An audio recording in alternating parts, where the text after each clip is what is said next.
Chapter 47, The Mapmaker. It was a cloudy, sultry afternoon. The seamen were lazily lounging about the decks, or vacantly gazing over into the lead-colored waters. Queequeg and I were mildly employed weaving what is called a sword mat for an additional lashing to our boat. So still and subdued and yet somehow preluding was all the scene, and such an incantation of reverie lurked in the air, that each silent sailor seemed resolved into his own invisible self. I was the attendant or page of Queequeg, while busy at the mat.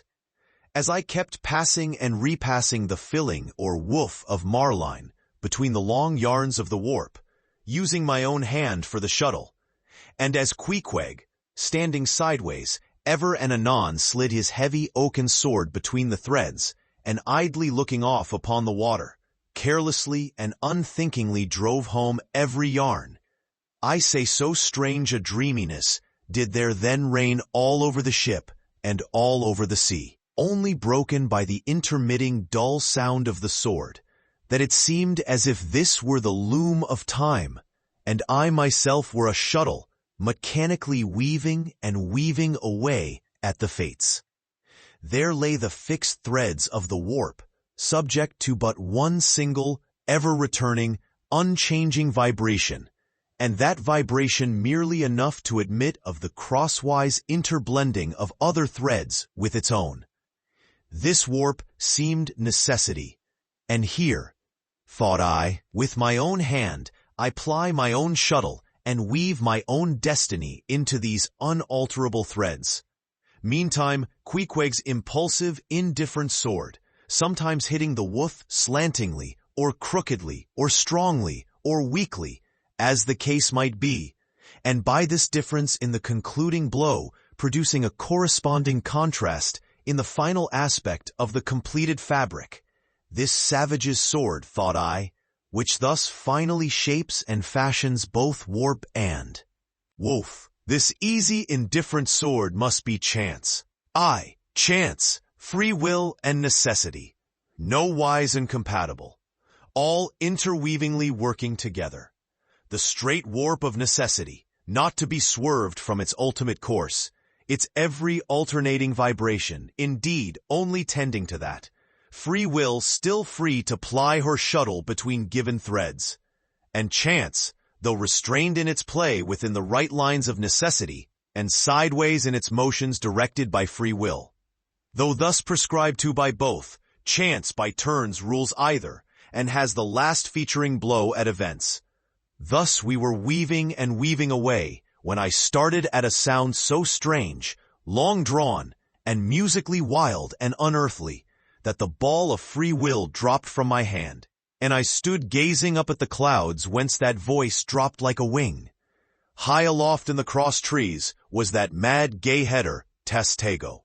His body was reaching eagerly forward, his hand stretched out like a wand, and at brief sudden intervals he continued his cries.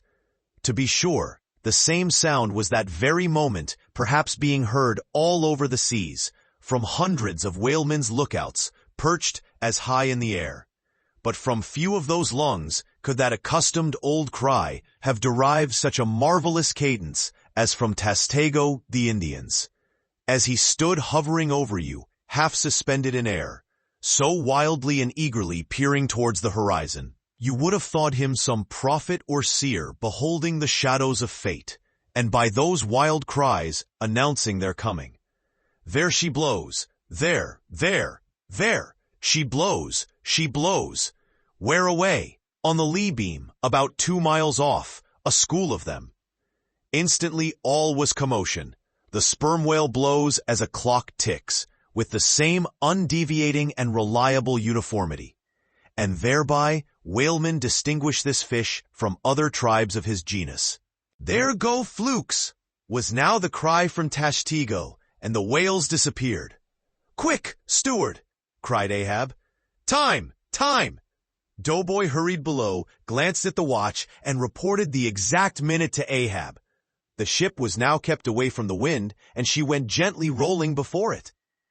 Tashtito reporting that the whales had gone down heading to leeward, we confidently looked to see them again directly in advance of our bows. For that singular craft at times evinced by the sperm whale, when sounding with his head in one direction, he nevertheless, while concealed beneath the surface, mills round and swiftly swims off in the opposite quarter. This deceitfulness of his could not now be in action, for there was no reason to suppose that the fish seen by Tashtego had been in any way alarmed, or indeed knew at all of our vicinity. One of the men selected for shipkeepers, that is, those not appointed to the boats, by this time relieved the Indian at the main masthead. The sailors at the fore and mizzen had come down. The line tubs were fixed in their places. The cranes were thrust out. The mainyard was backed, and the 3 boats swung over the sea like 3 samphire baskets over high cliffs. Outside of the bulwarks, their eager crews with one hand clung to the rail, while one foot was expectantly poised on the gunwale. So looked the long line of man-of-war's men, about to throw themselves on board an enemy ship. But at this critical instant, a sudden exclamation was heard that took every eye from the whale. With a start, all glared at dark Ahab, who was surrounded by 5 dusky phantoms that seemed fresh-formed out of air.